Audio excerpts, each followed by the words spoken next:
Hi అండి. Raja Saab cinema గురించి నిన్న టీవీలో చూశాను రివ్యూ. సినిమా అర్థం కాలేదు, యావరేజ్గా ఉంది అన్నారు. ఒకసారి సినిమా చూడడానికి వెళ్ళే ముందు చక్రాస్, మన 7 చక్రాస్ గురించి కొంచెం యూట్యూబ్లో సెర్చ్ చేసి దాని తర్వాత సినిమా చూడండి. మీకు అద్భుతంగా అనిపిస్తుంది. అది కొంచెం ఈ సినిమా చూడాలంటే కొంచెం చక్రాస్ గురించి తెలియాలి. మరీ అంత డీప్గా లేదు. కాకపోతే ఏంటంటే ఇప్పుడు ప్రభాస్ ఎలా ఎదుర్కొంటాడు నమ్మకంతో. ఇప్పుడు ఏమన్నా మనకి కష్టాలు వస్తే భయంగా ఉంటాం.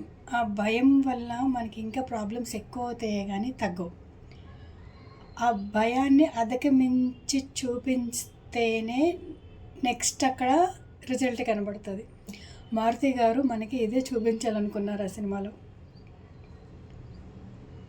ఒక్కసారి చక్రాస్ గురించి తెలుసుకునే సినిమా చూడండి, మీకు అద్భుతంగా అనిపిస్తుంది.